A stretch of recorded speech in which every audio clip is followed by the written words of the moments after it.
Neil, congratulations. 3 wins on the bout. What an end to 2019 as well. Clean sheets. Yeah, that's the main thing, it's clean sheets. But what's really good to see is that we've changed the team and all the boys have stuck together, and we've got a good squad here and they're all working hard for each other, and that's the main thing. It's not just about the 11, it's about the 19, 20 we've got in a squad, and we've all had to play the last couple of games. Yeah, and Neil hardly made 4 changes to the side. He dropped Enzio Baldwin and Christian Dennis among others. What was the thinking process behind that? Well, it wasn't more dropping them, it was just changing the style of play we wanted to play here. We knew it was going to be difficult, so it was a difficult place to come. They play a certain way, and we had to match it, and I thought we did match it, and we got the ball down and played. And people come in fresh. We need fresh legs. It's a long season. We don't want to get people injured just playing 2 games in 3 days. So it's about the squad, and we've always said it's not about individuals, it's about the squad, and it was proven today.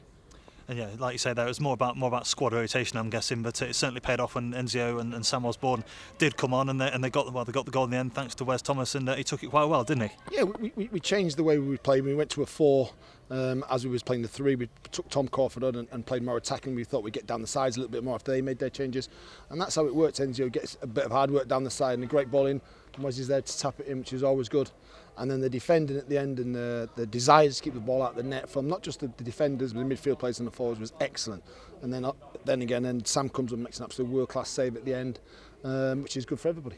Yeah, I was just about to touch on that save there. It was almost, well, pretty much was a match-winning save in the end, wasn't it? Well, it got us 3 points away from home at Solihull, which not many people come here and get 3 points. We'd have been happy with a draw at the beginning of the game because we made a few changes, but I think the way we put ourselves on the line and put our heads on the line and put our bodies in front of shots and everything like that, but that's the way it's got to be. It's not an easy league, and you've got to win games, and to come away from home and beat these ones is excellent. Yeah, to come here to Solihull Moors, a team looking to try and get in the playoffs as well. They're in the playoff places at the moment. It's really not an easy task to do, but the way they played the game, the way you managed the game well, that must please you and the management team. Yeah, we had to be strong and defensive, but we did try and play. We did try and get the ball down, and at first half I thought we got the ball down. Probably in the last third we let ourselves down a little bit, kept going through the middle, but we did a little bit of work at half time. The gaffer told them what we expected to get down the sides, and as I say, it's a squad game. We change the players, the subs come on and do a good job for us, and so we win the game, see the game out.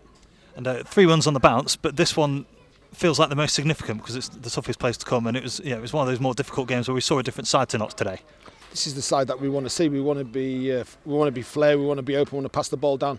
But when you have to put your body on the line, defend as a team. Is that what we did? And we did that today. And the boys are in there celebrating, having a good time. Said enjoy this because we go back to work next week and get on with it. How are the boys in there celebrating? I imagine they're having a celebration. We've given them a day off, only one. But it's time to enjoy themselves. They've had a hard Christmas. They've been away from the families, so now they have a little bit of a break, and we'll go again and we'll get ready for the next game. Yeah, you mentioned there the hard Christmas. How do you manage that, both as management and as players? Like you mentioned there, the chopping and changing, is that key over the Christmas period? Because you can see it in other clubs as well. The Christmas period does have an effect, where it doesn't look like it's affecting Notts at the moment. No, what we've always done as a management team is to make sure we try and get everybody through the Christmas period. We don't want injuries because it's a long season. We don't want people out for 2 months with hamstring injuries. And we had a look. We know the players who suffer a little bit of injuries and who don't. And we knew the 2 in midfield, Rose and Doyle, can handle it. Their body's used to it. So we left them in. The other boys we have to be careful with, and we rotated. And that's what we're going to have to do. We said I've got a couple of hard games coming up as well, and we've had a look. We know what we're going to do. We know what systems we're going to play, and there will be people changing.